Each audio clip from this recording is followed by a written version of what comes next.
Testing, testing. All right.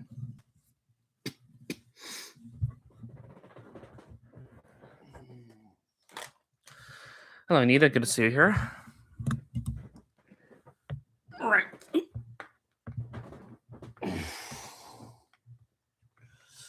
Just give it a moment, see if anyone else shows up.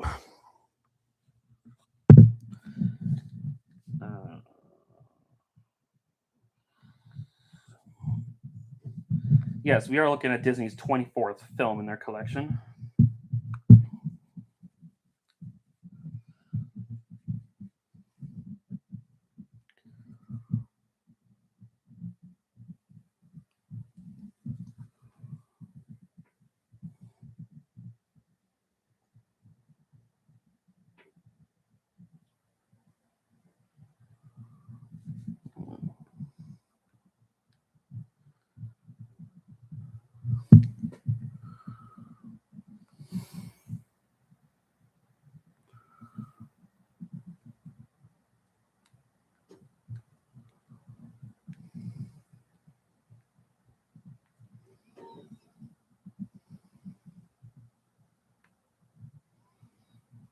Okay. All right. Okay, I guess we'll go and get started. So, welcome back to our next Disney animation watch along. Yes, Tom. Today we'll be looking at another Disney animated classic that I personally believe is just as criminally underrated as The Rescuers, and that is The Fox and the Hound. Let's just ignore the sequel. We don't talk about that one, or mid-cool, whatever you want to call it. Bastardization, that's what I call it. But yeah, this is a movie I do remember quite fondly from my childhood, and it's a shame that not many people know about this movie because I do think this deserves way more credit than people give it. So, but yeah, let's not beat around the bush. Let's go ahead and get started, I suppose. Let me just turn this on.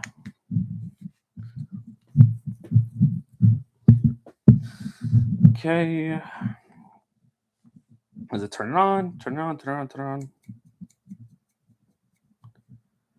Just waiting for these headphones to connect to the my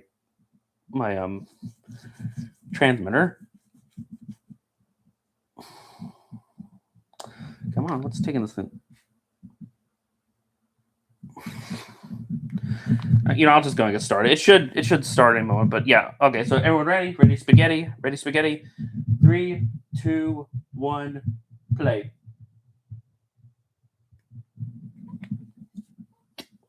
All right, so movies should be starting.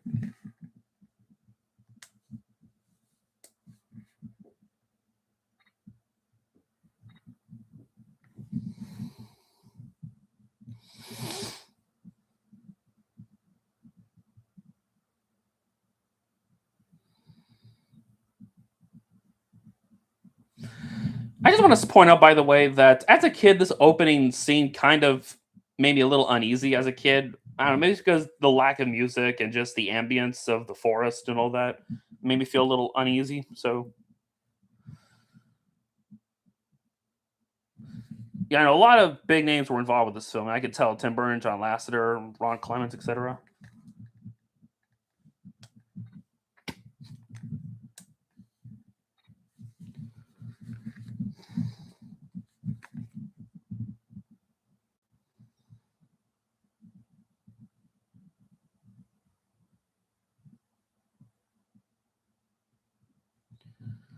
It really sets the tone for the movie. I keep forgetting that Kurt Russell does the voice of Copper. Okay, I don't know what's going on with my headphones. I have to charge them for a minute or so.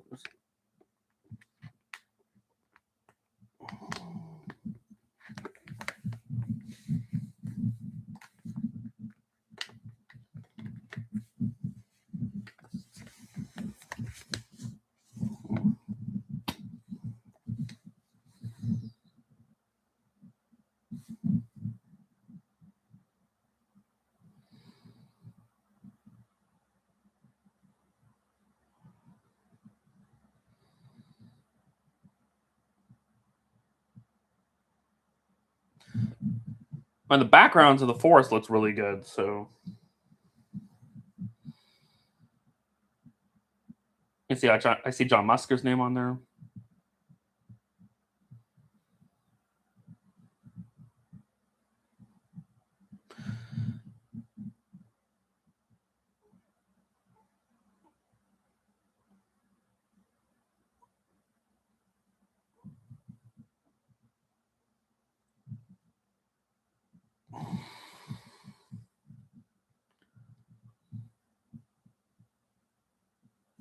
I will say though, I've always been curious about the checking out the book because I heard the book is way darker, but it's also supposed to be really good. Like, if anything, as dark and traumatized this movie is, it's still nothing compared to the book it's based on.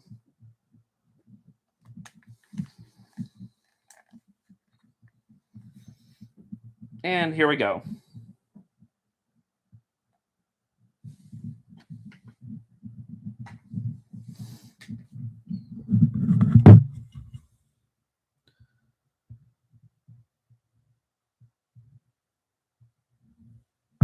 Yeah, last film made by the Nine Old Men. Yeah, that makes sense. Hold on a second, guys. Let me see if my transmitter is right.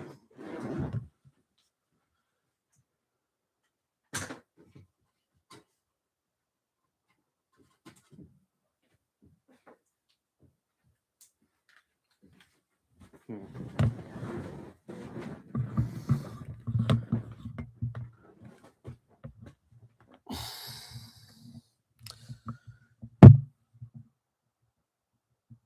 Okay, there we go. Now I finally got sound. Jeez. I mean, I haven't missed anything yet, but music by Richard Rich. That name sounds familiar.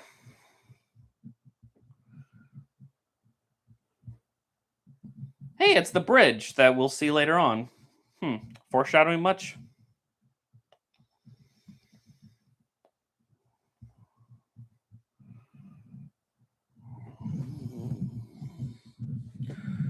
Co-producer Wolfgang Reitherman and Art Stevens.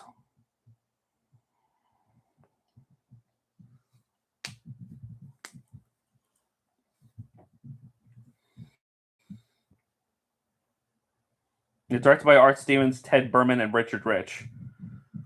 Richard Rich, isn't that the guy who would later direct The Swan Princess?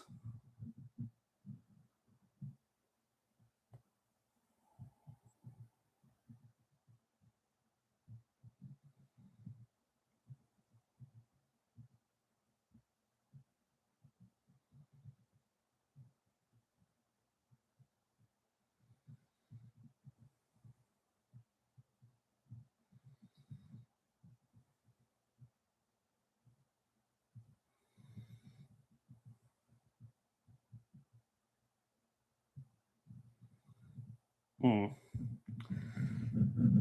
Yeah, we're 5 minutes in. We already have the death, death scene. They should tell you this movie is not playing around. And Big Mama. You know, considering some owls are known to eat baby foxes, Tosh should be lucky that Big Mama's not in the mood for that kind of meal.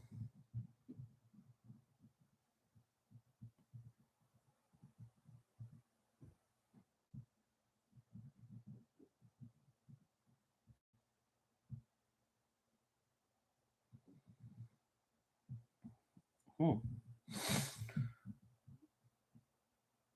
Maybe, but I don't know. It's the fact that it's this early in the movie. We already have a death scene. It's and sure there'll be later Disney films that'll have death scenes within the first 5 minutes. I mean, look at Tarzan or Atlantis: The Lost Empire, for example.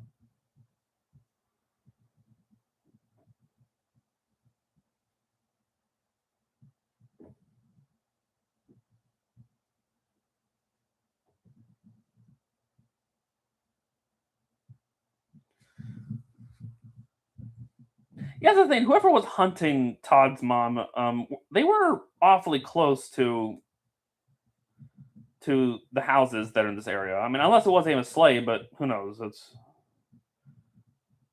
oh, I don't think it was him though. So yeah, Dinosaur and Hunchback, two other examples.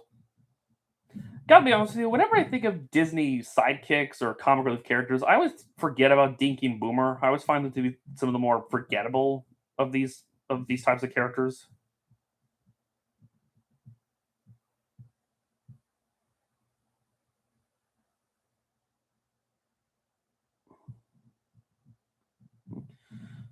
Oh, hey, South Eagle, nice to see a new face here. The name of the lady wasn't a Disney trivia question. Yeah, her name is Lady Tweed. Yeah, Tigger the Woodpecker. It's just that same voice actor. Even as a kid, I could tell that that's Tigger's voice. So Nice little house that Tweed lives in. Yeah, it's actually Widow Tweed, not yeah, because she's a widow. So hinting that she was married at some point, but maybe her husband passed away.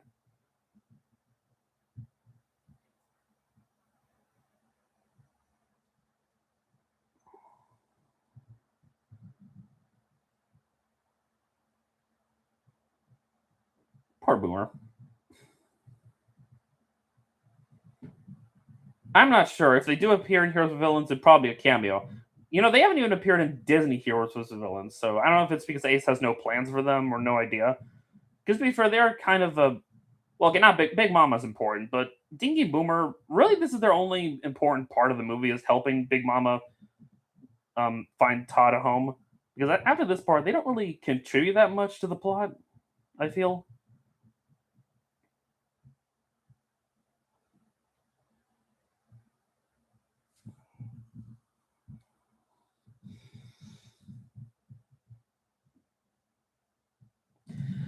Yeah, I've seen a good chunk of the midquel that this Blu-ray unfortunately comes with.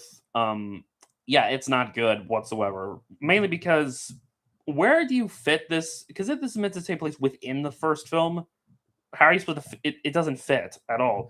Unlike Bambi 2 and Tarzan 2, where you can fit it within their predecessors, you can't do it with this movie. And just the tone was just awful. Basically, it's bad in the same way the Hunchback of Notre Dame 2 is bad, in that tone wise, they're just not the same film.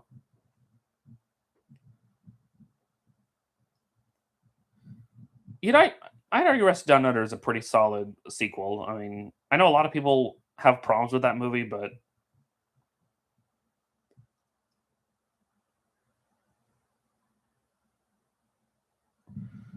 so this film is the last film to have the opening credits and the end logo. Huh. Well, yeah, it's true. Both Fox and the Hound and Hunchback are both notorious for being some of Disney's darker films, and they both got really crappy sequels that really dumbed down the tones of the first film.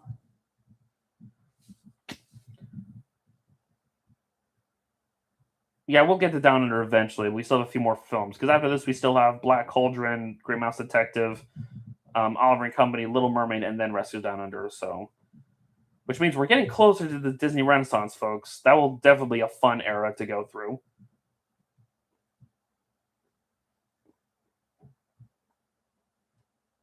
And there's Copper.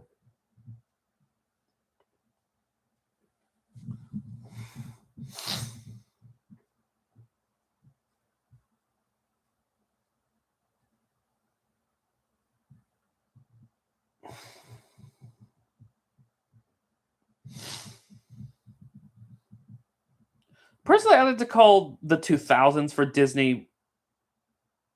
The 2000s, I personally like to call Disney's experimental age. Like they were clearly experimenting with a lot of different genres during that era, which is my favorite Disney film.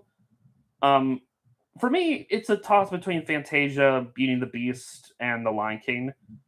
If I had to pick a fourth one, it'd be Hunchback of Notre Dame. But yeah,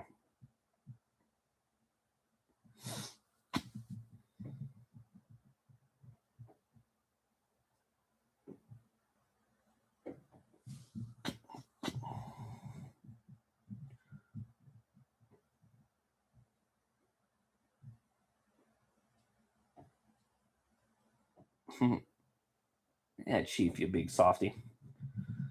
Yeah, Dinosaur. We'll get to that movie eventually. It's gonna be a while though.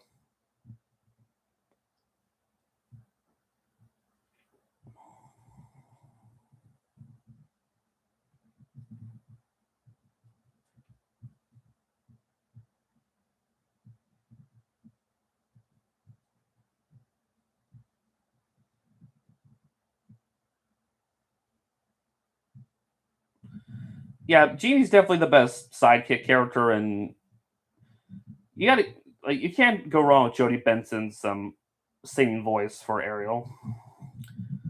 Certainly better than Halle Bailey's performance in the remake.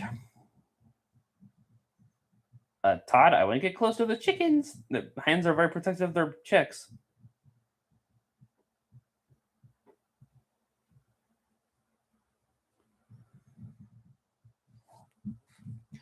Yeah, I know. Amos Slade's voice actor is the same actor of Grandpa Joe from Willy Wonka. Which, if I remember correctly, unfortunately, this film would be his last performance before he would pass away. So yeah.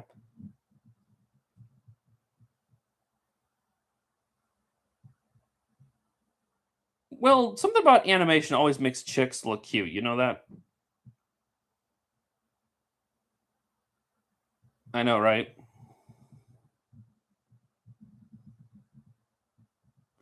I mean, you can't completely blame Todd. He's still a baby, and foxes are just very curious and mischievous animals. If you know anything about them,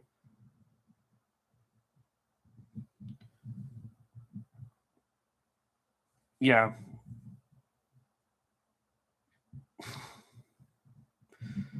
I mean, I've heard some people do keep foxes as pets, but I don't know how that works out.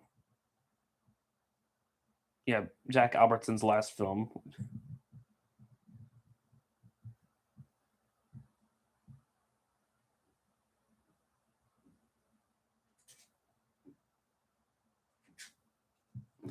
Almost 14 minutes in, we finally have our main protagonist talk.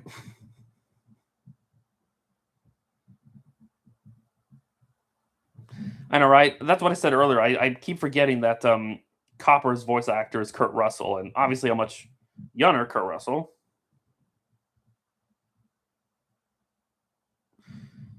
Yeah, probably his licensed people. Like, that one YouTuber. There was this YouTuber who she I guess rescued rehabilitated foxes or something. But there is kind of a sad story regarding that YouTuber though, and that happened not that long ago.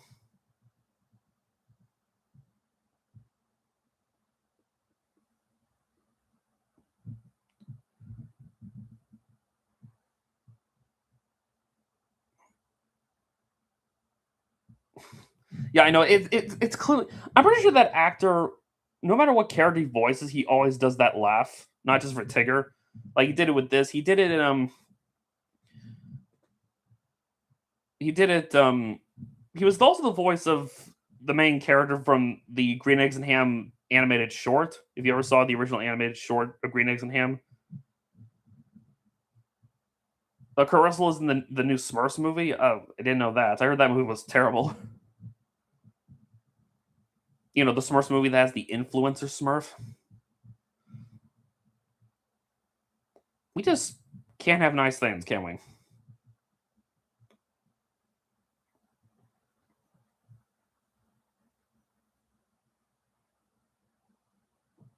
Yeah, the rest cats too.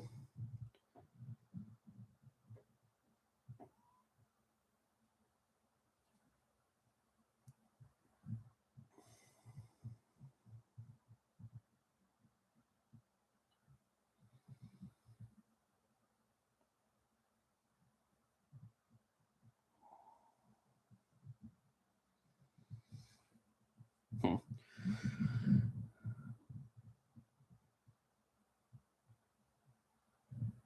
I mean, that's what's his name? Pat Bertram, who voices Chief, who also did the voice of Napoleon and the sheriff in Robin Hood.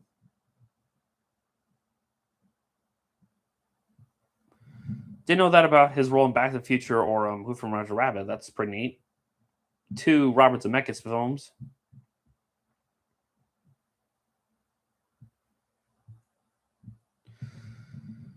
Yeah, rest in peace, Richard Backian.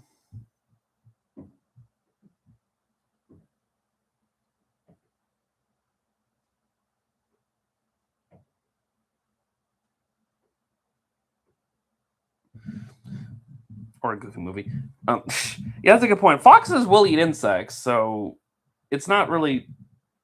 I mean, foxes tend to be omnivores. They'll eat just about anything. They're very opportunistic. If I remember correctly, I think foxes are considered right there with bears as the most omnivorous of the carnivorous mammals.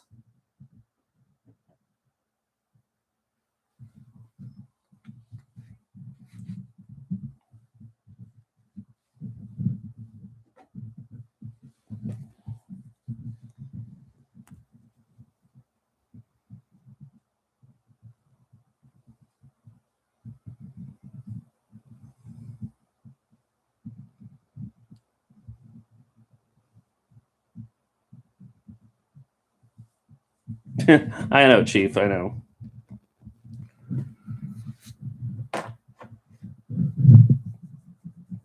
Kelly Asbury. Okay.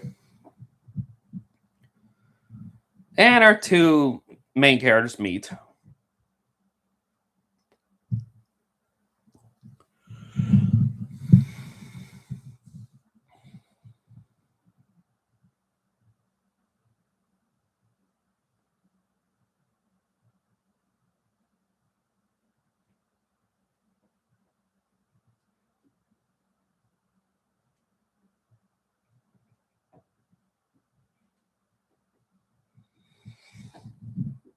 Yeah, I got to work on that howl copper.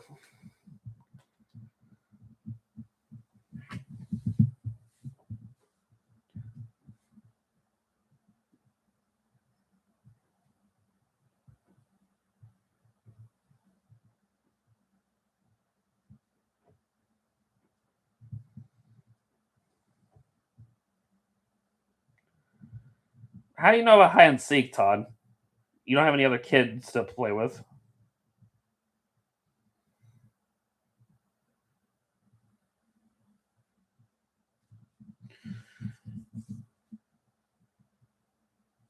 Yeah, this movie really isn't a musical. I mean, yeah, there's a couple songs, but I wouldn't really call it a musical though. But I guess this is the most memorable song of the movie since, you know, the other songs don't. Well, I mean, I guess the song we get later on when Widow Tweed lets Todd go is somewhat memorable, but it's, for emotional reasons.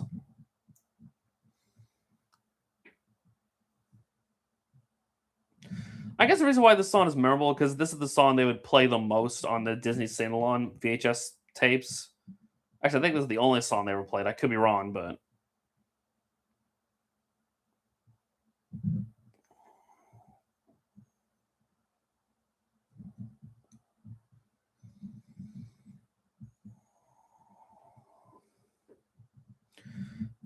yeah, your master isn't pleased.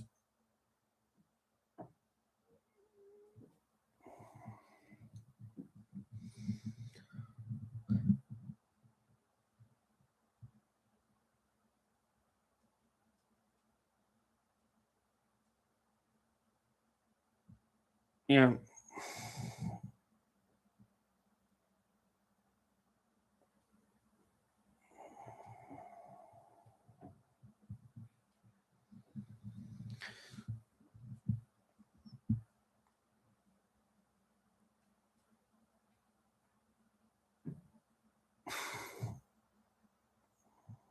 This film has different aspect ratios. I mean, I haven't noticed yet, so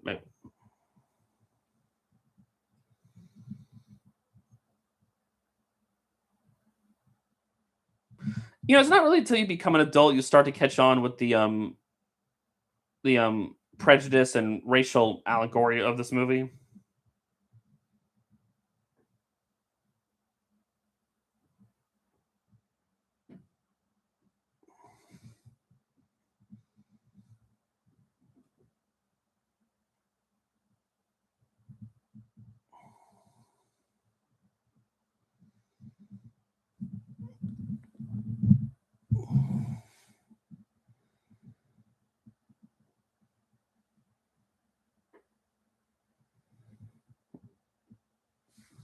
Yeah, well, I mean, I mean that in a good way. Like it's more subtle. Well, yeah, I guess it's more subtle and not as in your face like a lot of movies nowadays. But this movie is a lot smarter about it.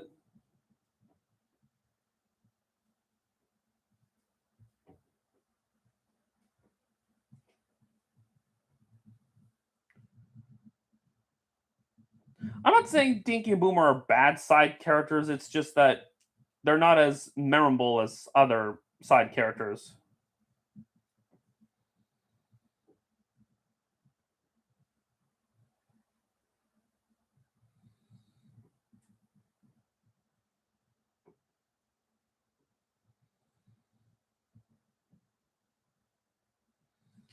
Yeah, sorry about that, Todd, but Copper needs to learn to stay on the property. So,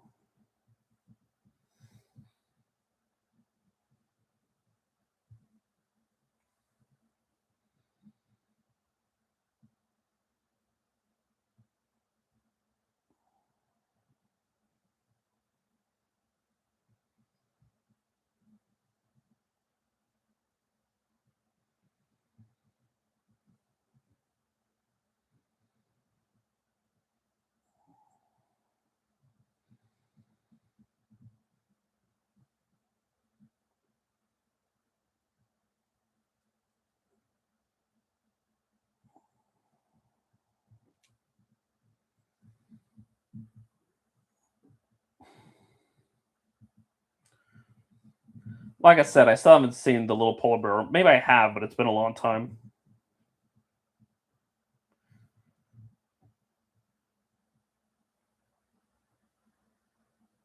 Todd, get out of there if I were you.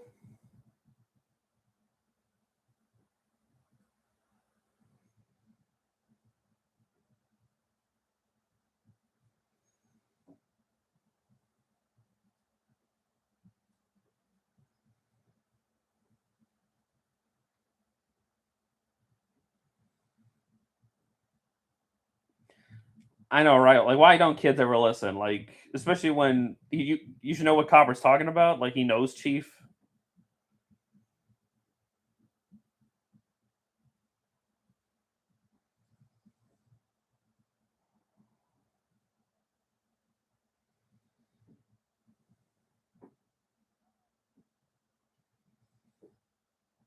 Yep, all hell breaks loose now. Now, why Todd doesn't run back to the forest? I don't understand. It would save him all this trouble.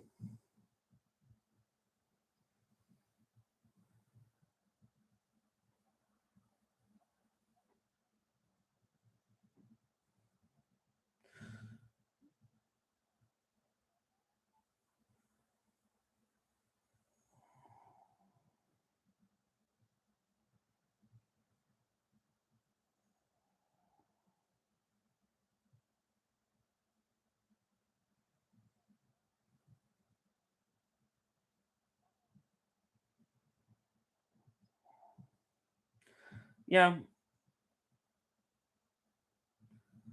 really, Slade, to shoot your own mailbox. Yeah, yakety sax.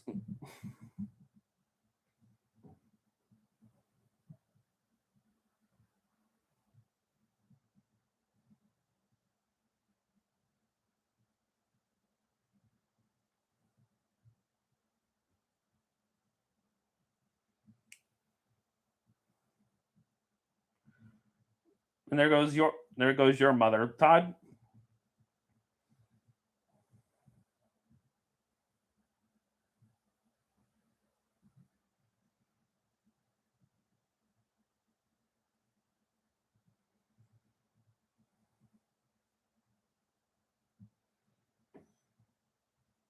I mean, it's the same typical gun sound effect you hear in a lot of movies.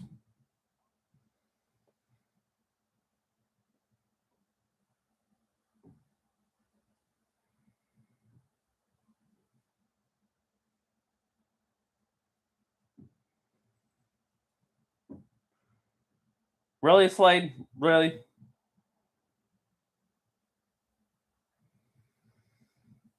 Yeah, I know. You mentioned the chickens are like those in Lady and the Tramp.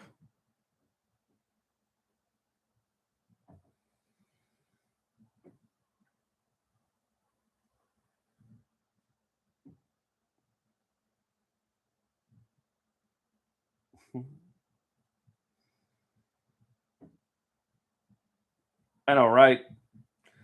Just trying to get the fox with no regards of with possible human casualties.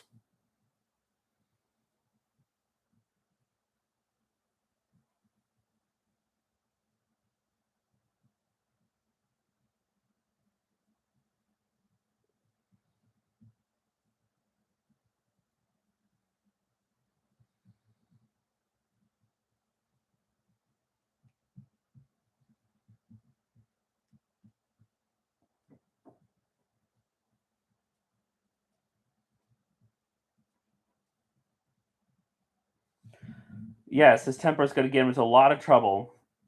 I'm guessing that's foreshadowing to what will happen later in the film.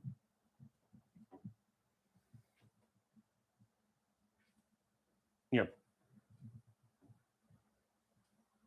And poor Todd now has to be cooped up in a house, which is just not good for a fox.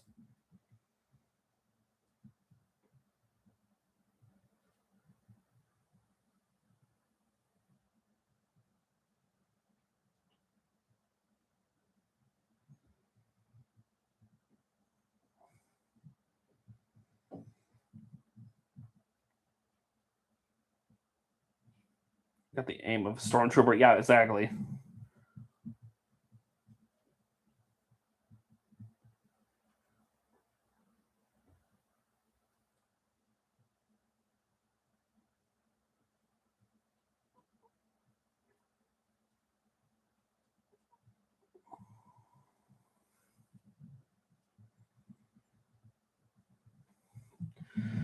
When you really think about it, this is a very effective way of portraying prejudice and racism. Is when you have these two kids who are completely different, they're different species, and they want to be friends, but don't understand why they can't be friends at such a young age.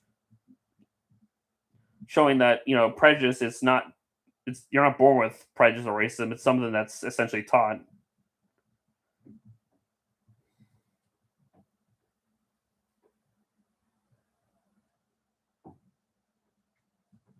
Yeah, I know. This is around the time when keep in mind this movie was released just a year before Don Bluth would release The Secret of Nim. So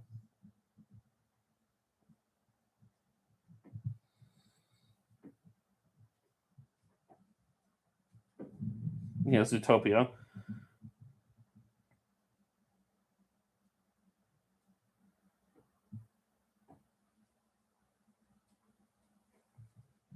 Yeah, basically Romeo and Juliet only with friendship and everyone doesn't die at the end.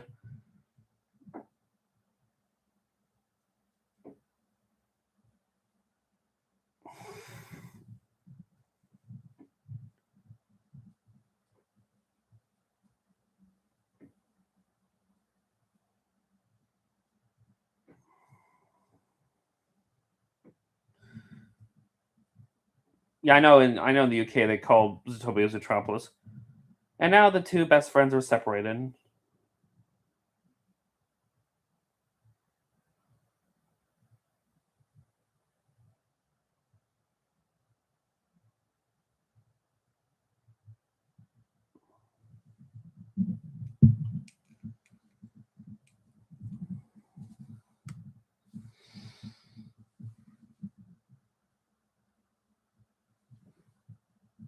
Tasha has grown it quite a bit.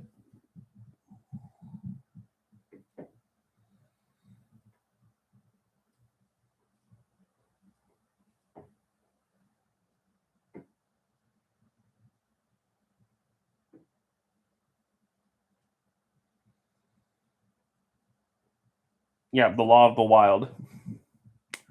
Something that Todd does not have an understanding, which is really bad considering he is a wild animal, but he was domesticated.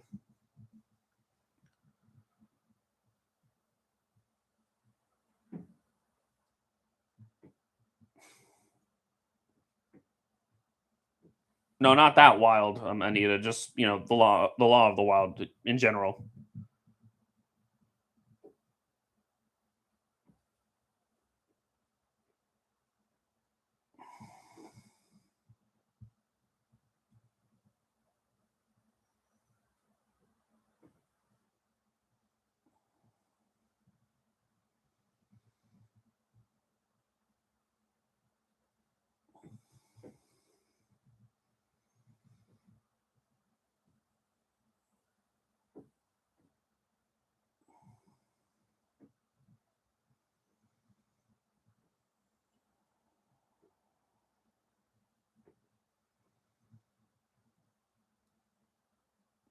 Yeah, the old timey Disney terror, but hey, that's reality for you.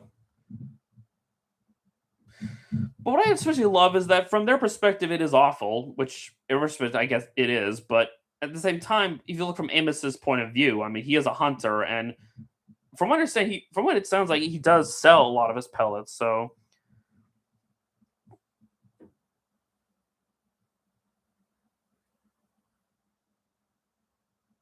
and that's one thing I love about this movie is how really there is no villain. Like the main antagonist really isn't a villain. He's not evil. He's just a very bad tempered hunter. But like when he's not like Clayton or McLeach. He is a hunter that yes, he does probably he does it what he does for profit, but it's for to make a living. I mean, they live out in the nowhere, so out in the middle of the forest, so they have to make a living somehow.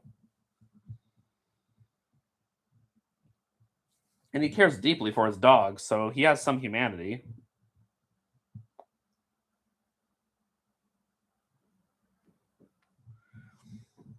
And I've heard a lot of film theories that the man that killed Bambi is actually Gaston. At least that's the common theory I tend to hear.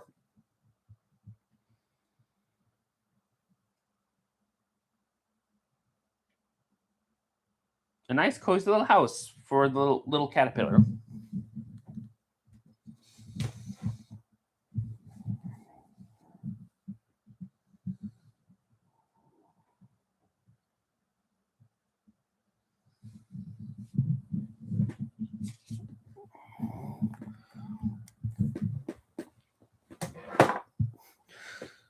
Well, that doesn't really count because A, the bear is just a wild animal doing what comes natural.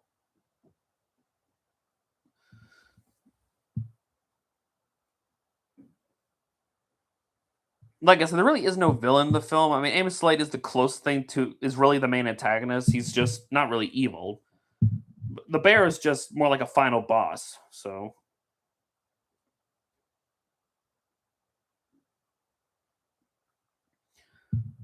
yeah, I guess it's created for Ace McKeever to have Gaston be the one to kill Bambi's mom in his series.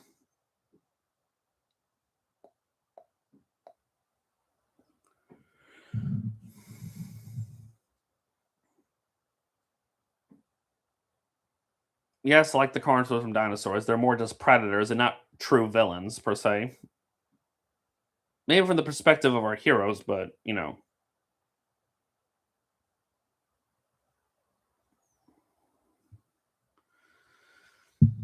Well, if you ever watch, I would highly recommend watching Key the Lich. He did a video some time ago where he did an analysis on the Foxhound as a whole, but really points out why Amos Slade is Disney's best anti-villain, or maybe even their only anti-villain, technically. Being reminded of the woodpecker guy from Gravity Falls. I need to rewatch Gravity Falls because I don't remember the woodpecker guy. It's been a while. Probably have to do a watch along for that show. That'll be fun to do.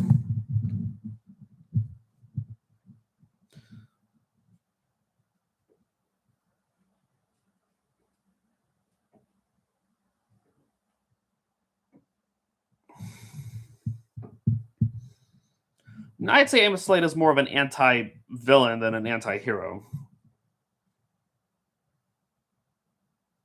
And I guess that's their cabin they're staying in during this hunting trip. Woody Woodpecker. Yeah.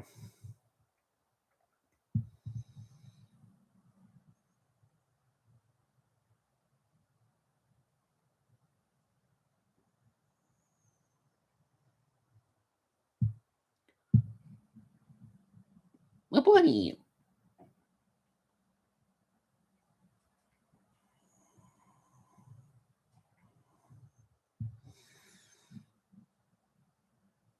Yeah, Copper, you still got a lot to learn.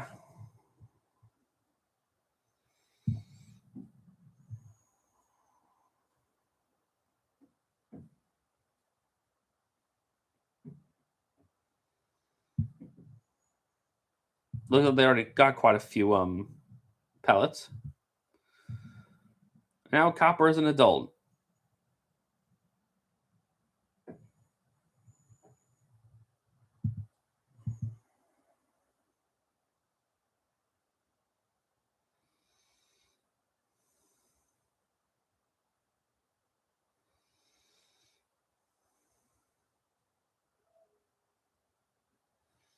Some pheasants.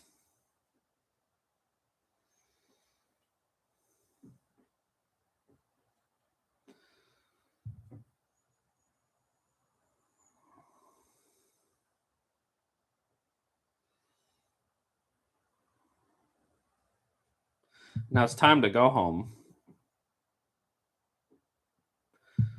Almost nearly every iconic Disney character appeared in that short.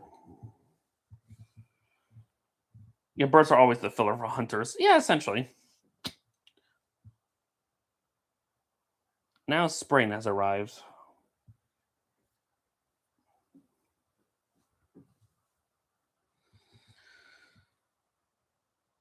I would say Chief has been replaced. He's just been, I guess, out hunted. I guess I don't know.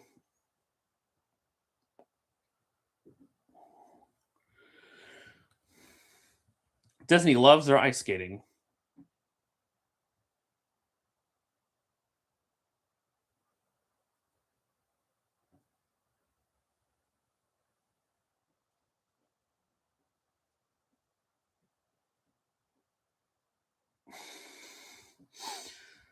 Again, I just like with yeah, the thrones more like.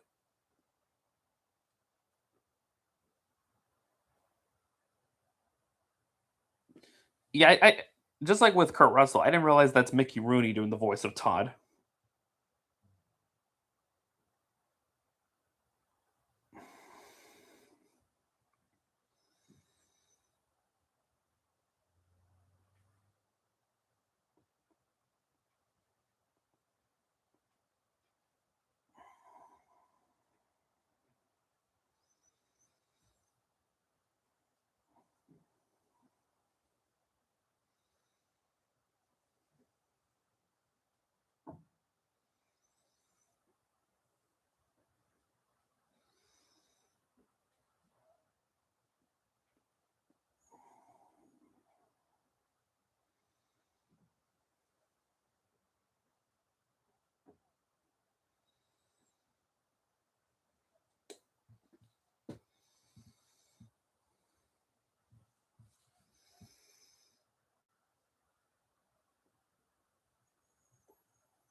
Yeah, like pecking at a drain pipe will help you.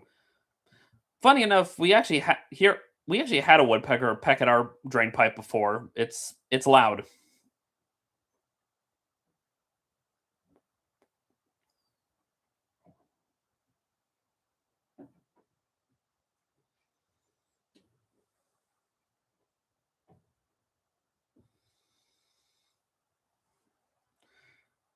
Yeah, that wasn't smart on you, Boomer.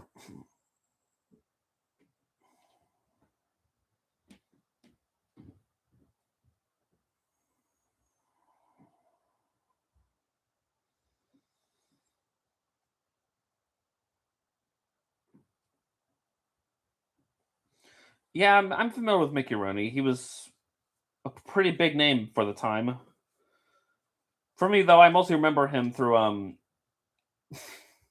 breakfast activities and a night in the museum.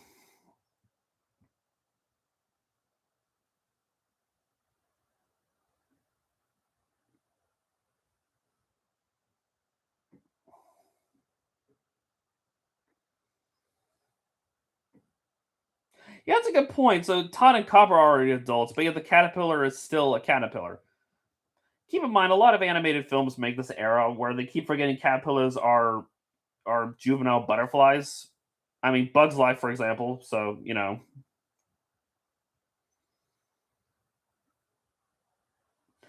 see, this right here shows that Amos Slade is not like a bad guy. He loves his dogs very much. He's still human.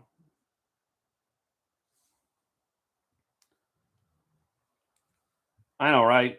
But a lot of animators tend to forget that with caterpillars.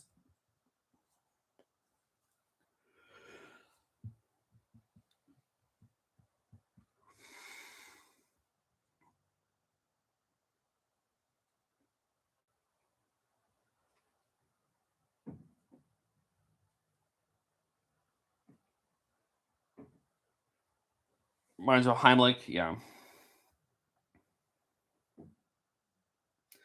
Todd, you are going to regret this so hard.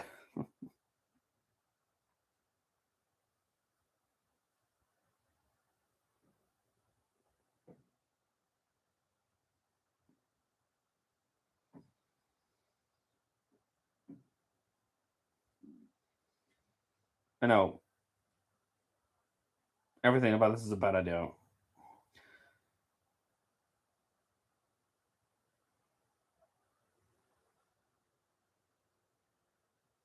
Yeah, we already passed the Hunt a Man song.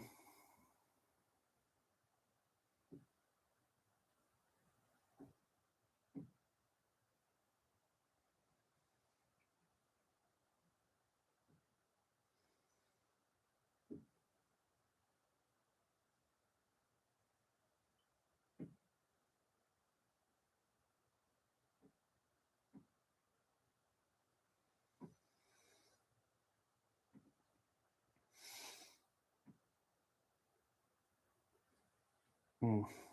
Yeah, I know there was I know there were quite a few changes with this film during the production design, during the not design production. You know, obviously there was a lot of stuff they had changed from the book since the original book was way darker. So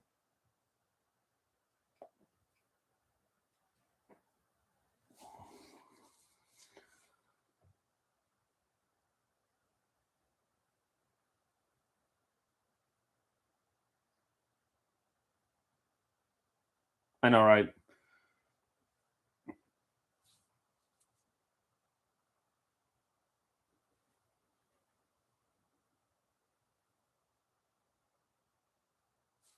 Oh dear.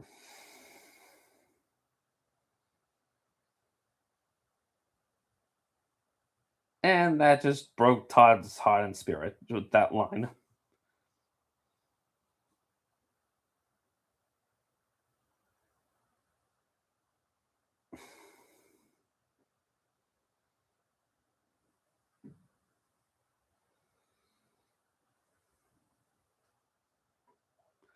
And here we go again.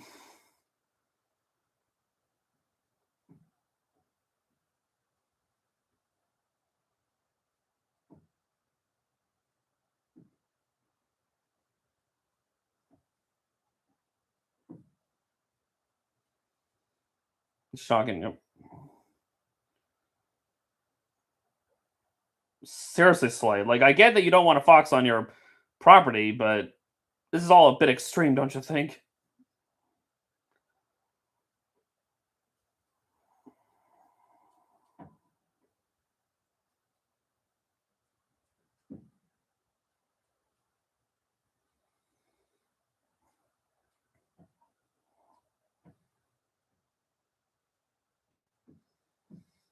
I know, right? Like, he has a collar, so he is licensed for what a tweet. So yeah, this would be illegal for Slade to kill him, even if he was on your property. I get that there's that logic people want to pull off. Like, well, he was on my property, private property. He should, how people are.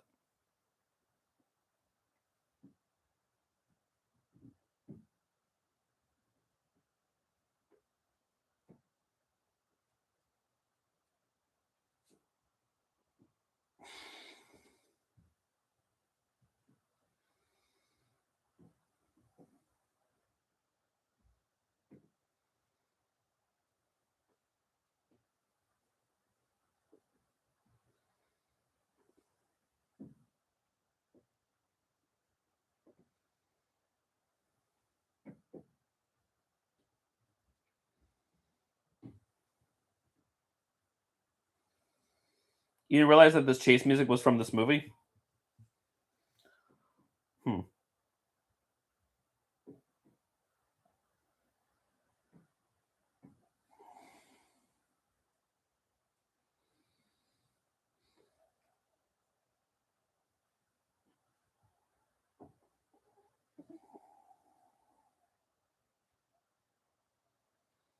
Oh dear.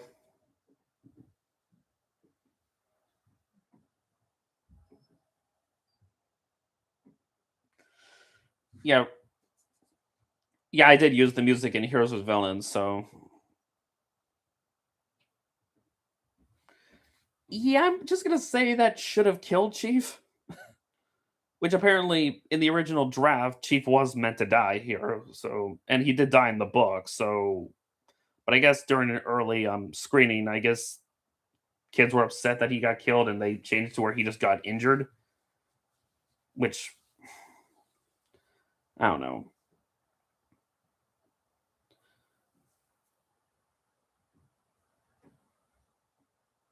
Yeah, no, that's what I was just saying. Like, it would have made Slade and Copper's motivation to get back a ton more sense and more powerful if he did die instead of just simply get injured.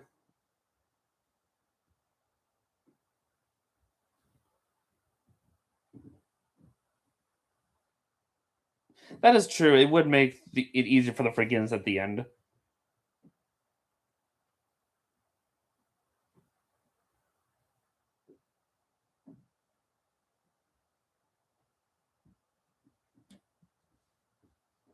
Yeah, but not for long.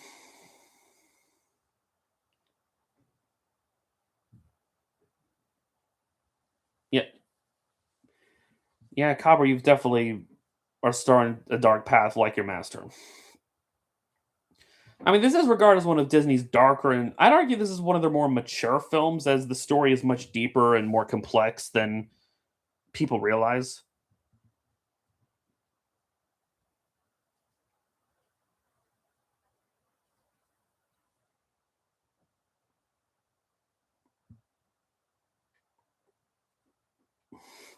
Why is Big Mama asleep? I thought owls were nocturnal.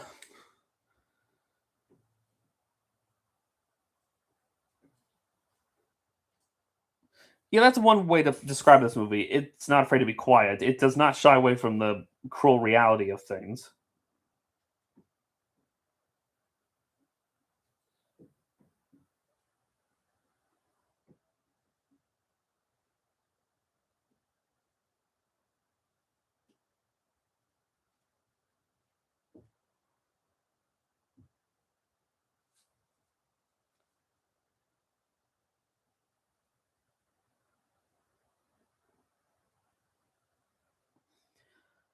And it's that line that Widow Tweed realizes that Slade is right. She she can't keep him in there forever.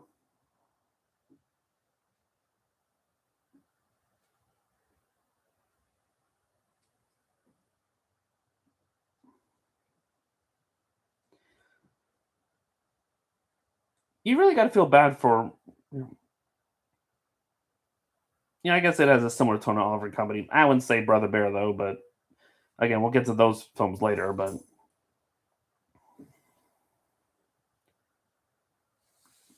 yeah, well, okay. I guess I'm not that surprised he didn't break in because again, this just shows more that Slade is more human than your typical hunter villain. Like if this was McLeach Clay, then yeah, they would have barged in. Heck, they probably would have shot the widow.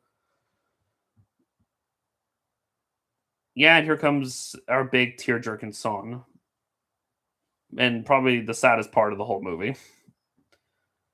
Because anyone who ever had to say goodbye to their pet, I think this hits home real hard.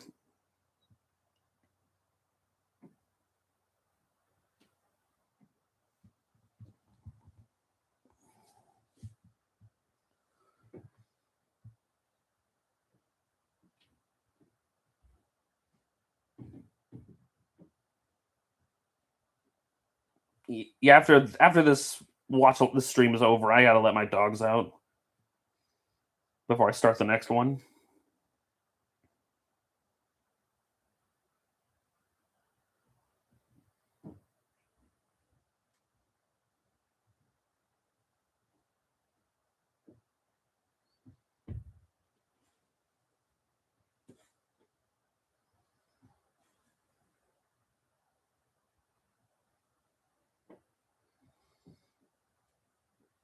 The poem a widow tweeted.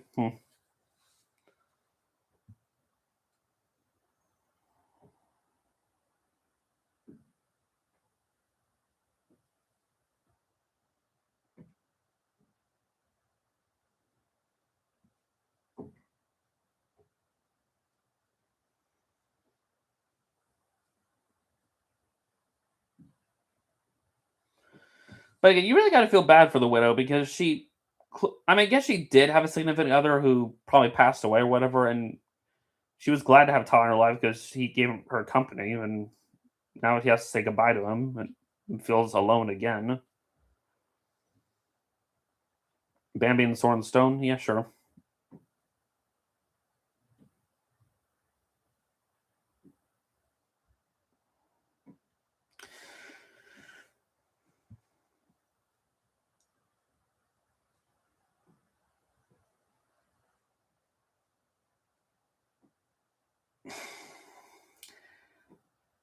Now, here's a horrific realization to really stop and think about. Do you think Disney will ever make a live action remake of this film? I mean, I hope not, but gets who knows what they plan on doing. Saddest moment Disney has made up until this point. Yeah, this is definitely up there.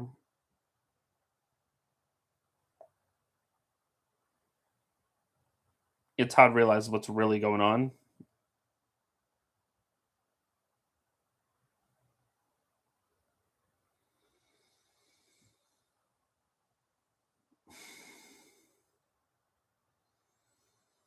A beginning for the Disney Renaissance animators.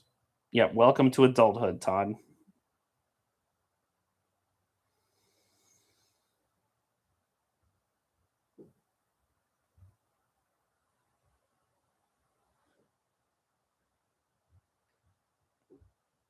Well, you better find shelter. And of course, it has to rain. It always has to rain when there's a sad moment.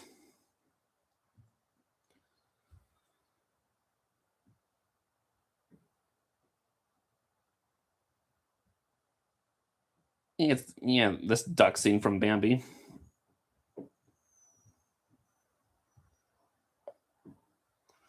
and the pheasants too. Mhm. And a squirrel, yeah, from Sword and Stone. Yeah, again, this film, like a lot of Disney classics, would reuse animation cells.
Hey Todd, be lucky that that's just a regular badger and not a honey badger, because I think those play out very differently. And the porcupine is voiced by Piglet, so we got both Tigger and Piglet's voice actors in this film.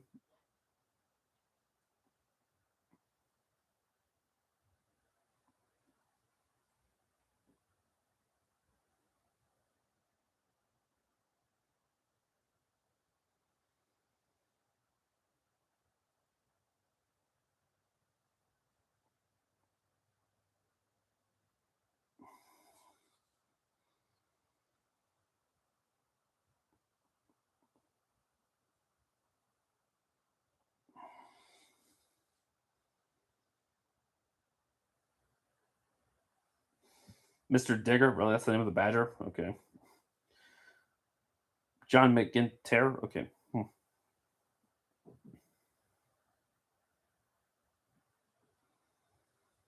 From hunter to poacher. Hunter for sport, a hunter as, as vengeful.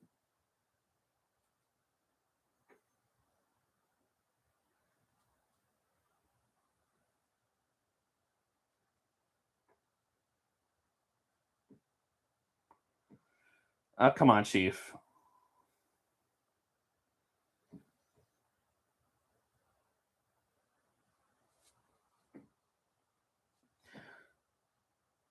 I know, right? Like just a broken leg. Like, shouldn't he have like multiple broken bones, a busted skull? Like, he should have looked a lot worse.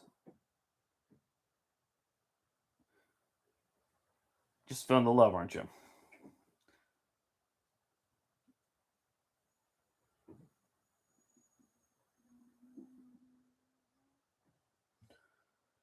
Yeah, the forest is in the game preserve, which probably means that there's yeah. Well, okay.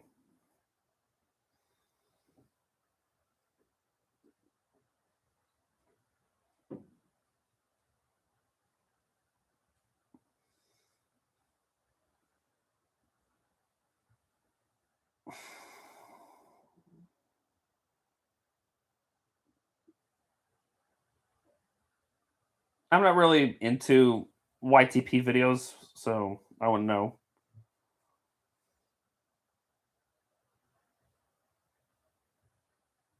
Not quite. Big Mama.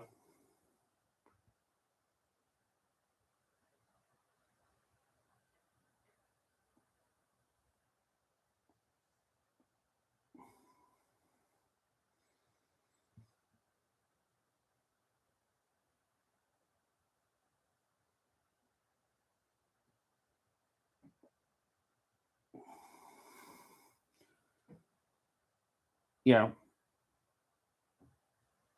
yeah. Better be careful with those bear traps, Slade.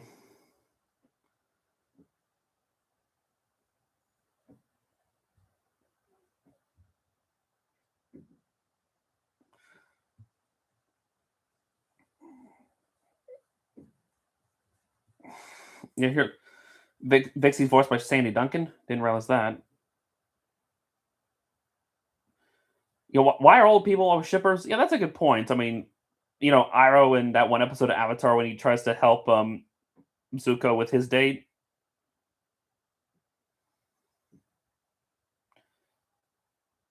Poor Mr. Porcupine. He was just trying to be a good host, but he accidentally pricked Todd.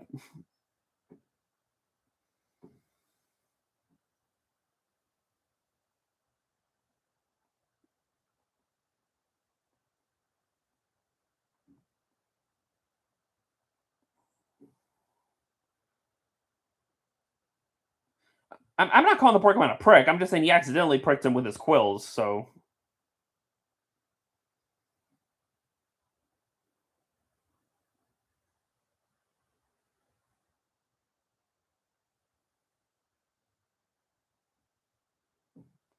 yeah, I kind of figured you were just making a joke, but well, he would, Mr. Badger, but he can't, unfortunately.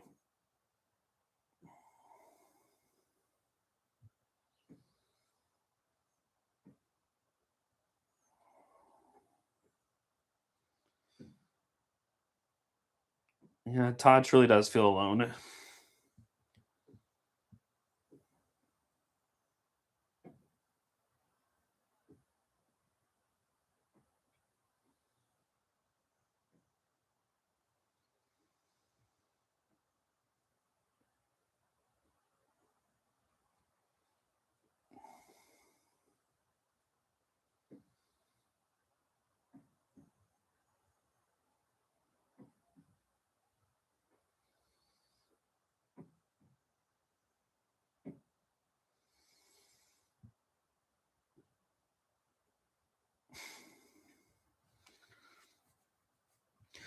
As I was saying earlier, if Disney ever decides to make a live action remake of this, which I pray to God they don't, because they would dumb it down so hard.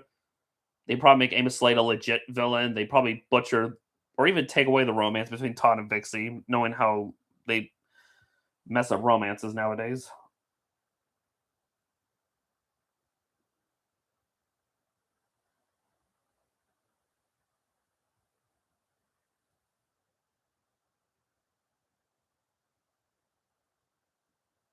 Grumpy from Snow White, maybe even more grumpier.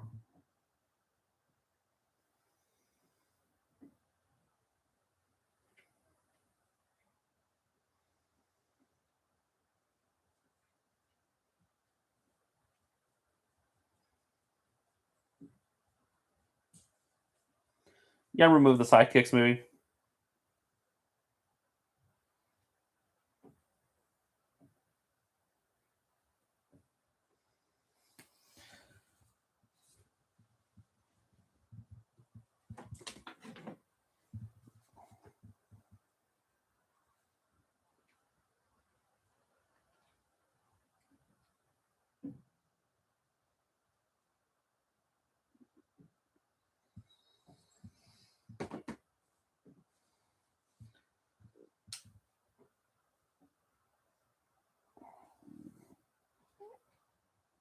Todd has his first, you know what, you know.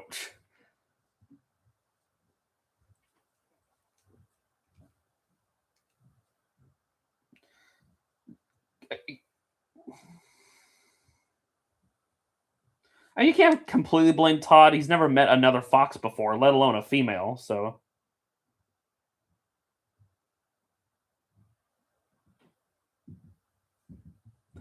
what do you mean by that, Boomer? Like, why'd you word it that way?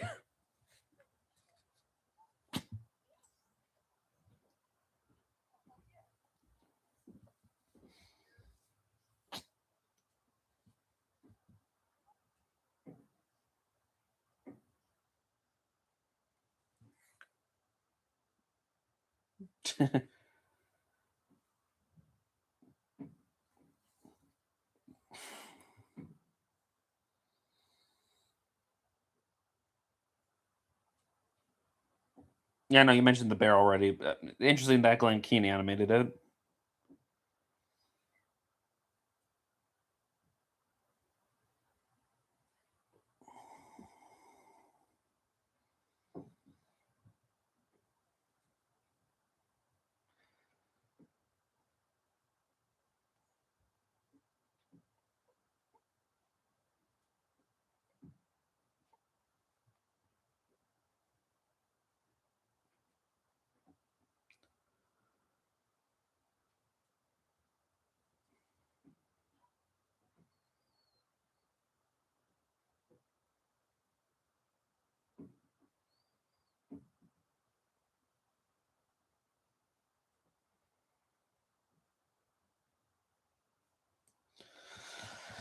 I mean, he's never had experience catching fish. You can't blame him.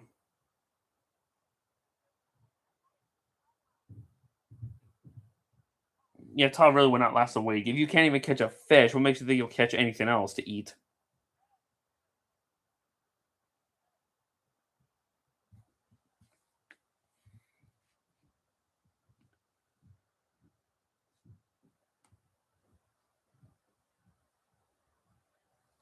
And we got the next and I believe last song in this movie. Again, not really a musical because there aren't that many songs, and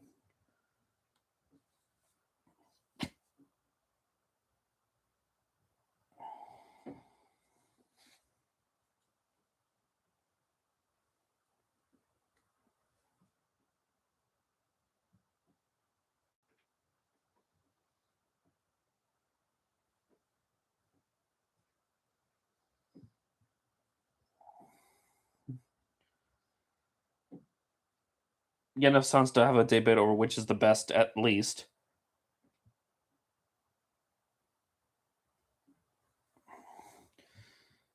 I guess in terms of best song, I guess Best of Friends and Goodbye. I guess I'd say Goodbye Seems Forever is the best one. It's just the most emotional out of all of them.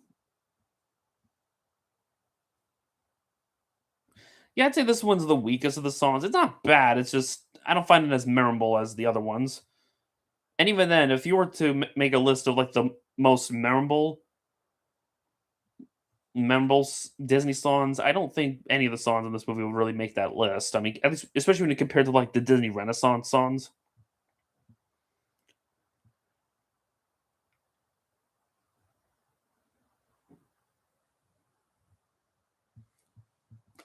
Boomer, give them their space. Come on, buddy.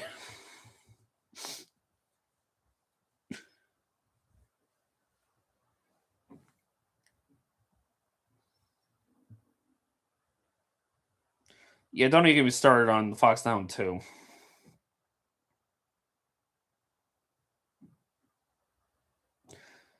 That Badger seems just to be a hater. That's all it is.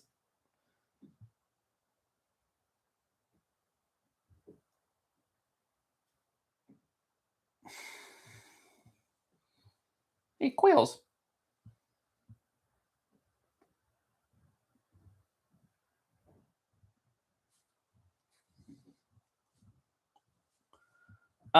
Again, well, most of the 2000s Disney films didn't have that many songs, so they kind of stepped away from musicals during the early 2000s for the most part.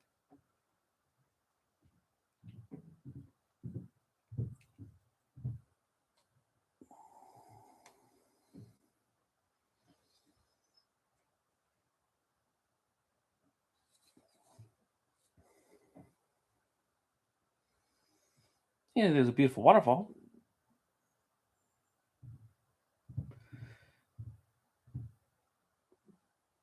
Yes, everything is looking good for Todd. He may be, well, he may have be far away from his adopted mother, but at least he now found a mate.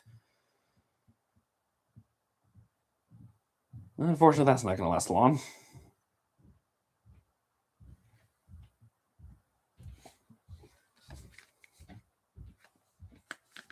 Yeah, I know he lives, but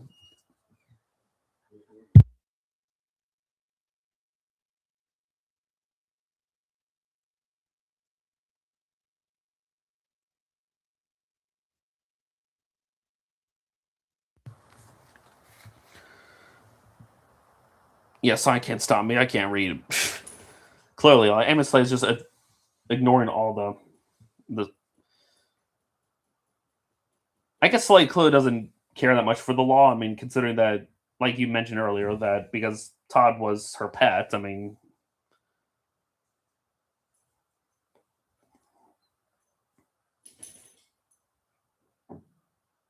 and so the hunt begins.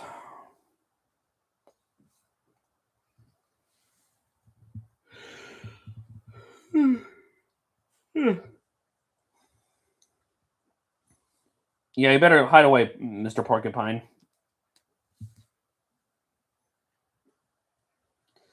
Yeah, I know Big Mama and them don't appear in the climax, but then again, what could they have done if they were in the climax?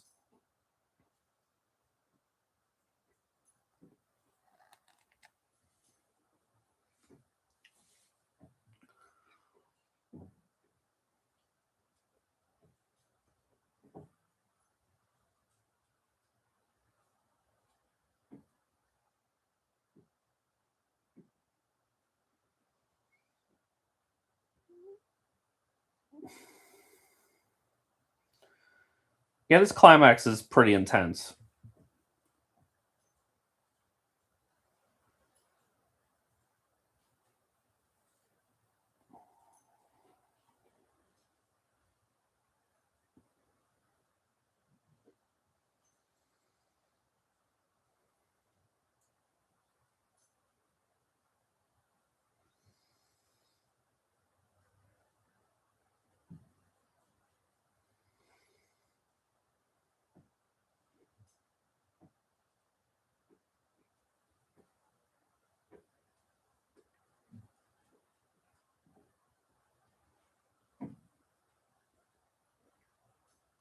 You better listen to her, Todd. I mean, there's something off.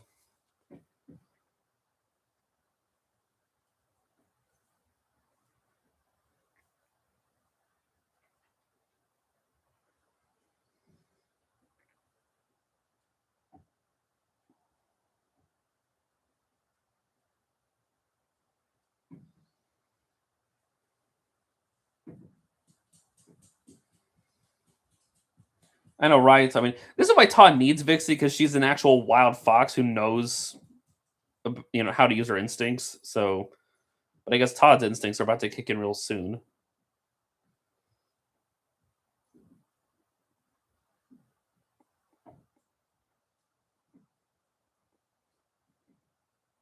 Eesh, too close.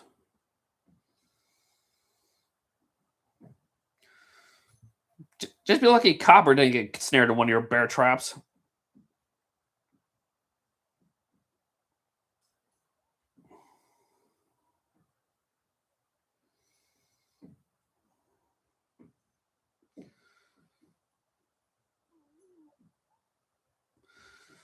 And the two, well, once best friends are now mortal enemies, face to face.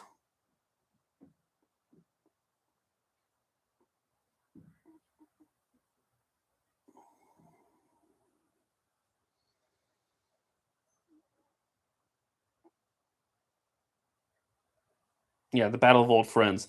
Again, you just can't see you can't see Disney nowadays making a film like this. It would be seen as too risky or too dark or too realistic, I guess. I don't know. It's just I just miss when Disney wasn't afraid to have grit in their children's movies.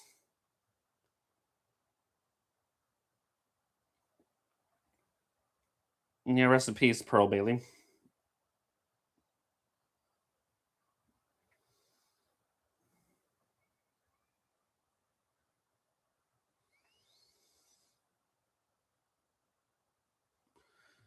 Slate, you realize you could actually start a wildfire with this.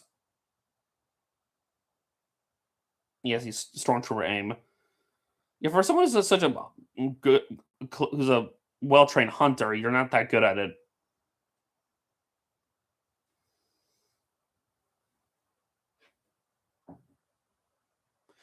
You either get, yeah, I know, right? Either get burned alive or get shot. Mm,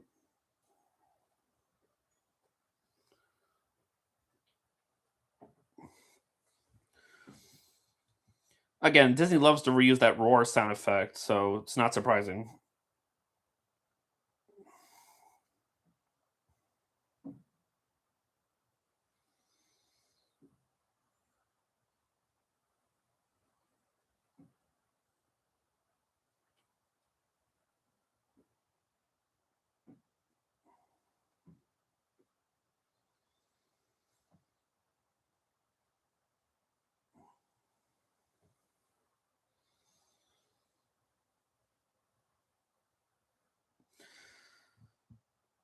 Yeah, you might want to get out of here now because now a third player has entered the scene.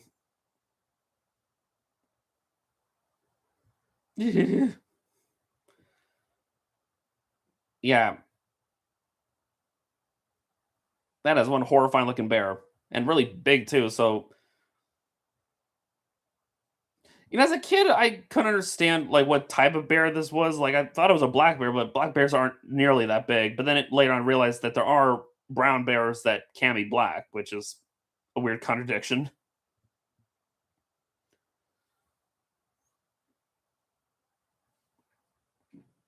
Mm.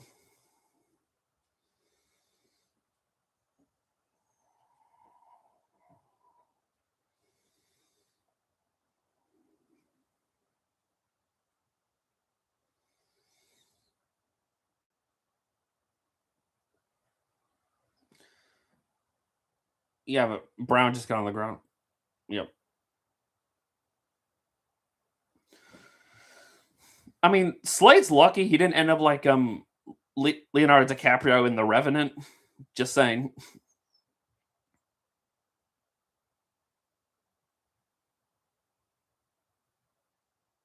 I know, right?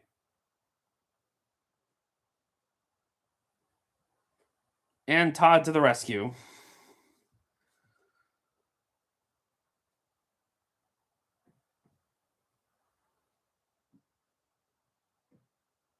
Yeah, I heard about that story. Wasn't that a documentary, Grizzly Man, I think?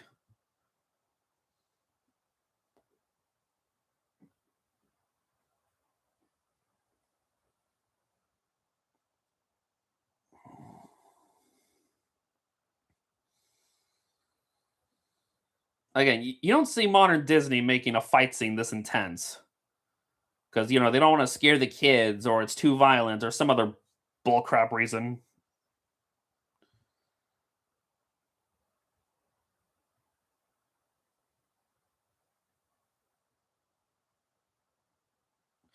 Yeah, the original book was a lot darker from what I've heard. Like I remember watching I never read the book, but I do remember watching Colin Lookback's video where he talks about Amos Slade and the Foxhound General and goes into the history of what the book is really about.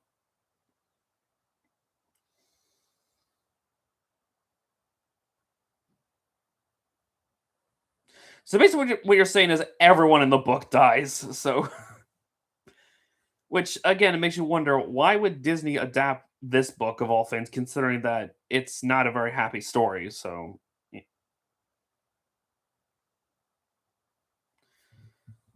yeah, animated films just love making bears look really terrifying. It's weird because on one hand they'll make bears as the main cuddly characters, and on the other hand they'll make them like demons from hell.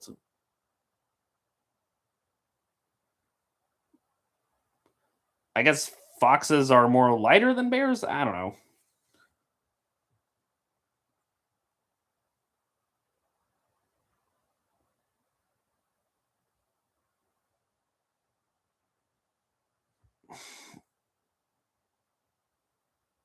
Well, we don't know if the bear died or not. For all I know, maybe it did survive. It just ran off.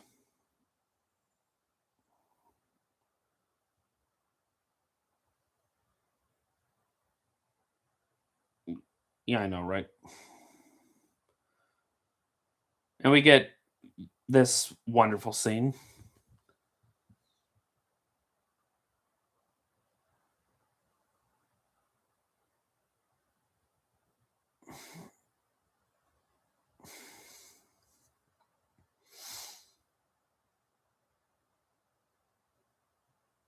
That's what it's like. Just let it all go. In the end, it's just not worth it. I mean, you nearly lost your life, so after all, Todd now lives in the forest. He won't be bothering your chickens ever again.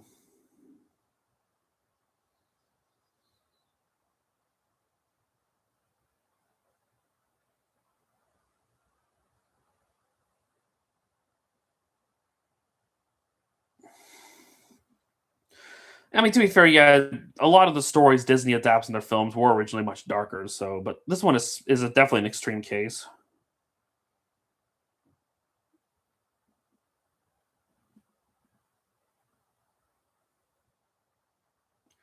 Yeah, Slade probably should have lost his foot to the bear trap. Yeah, actually, yeah, that is a good point. Who was taking care of his chickens while he was gone? Like, I'm pretty sure he never asked the widow to do it. So,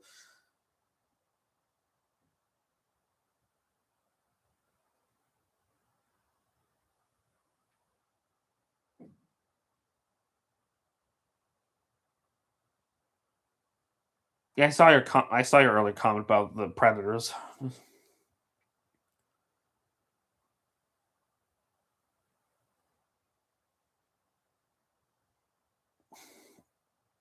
Yep, separate but still friends.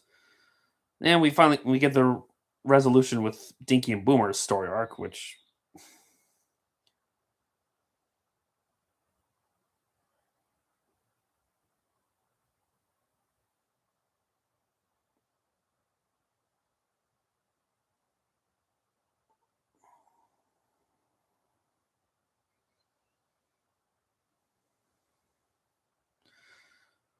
again, why it took Squeaks this long to become a butterfly? Yes, I saw your comments earlier. You know,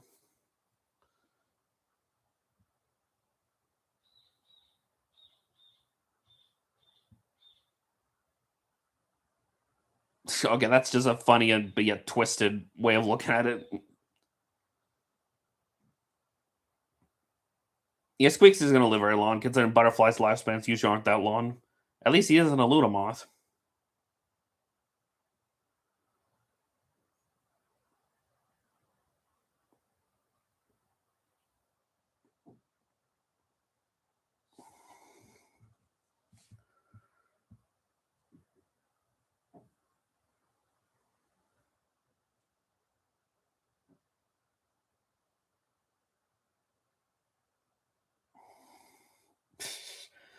At least, at least, Widow isn't completely alone.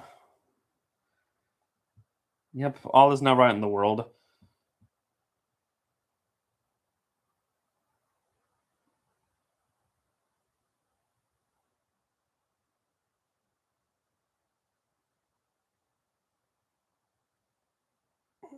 I guess Copper senses that Todd isn't far away.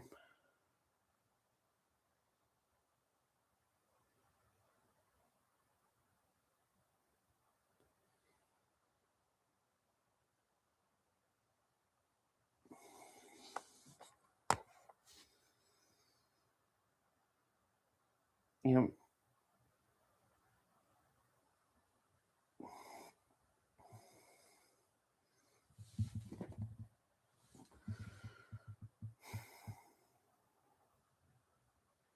the end. And so that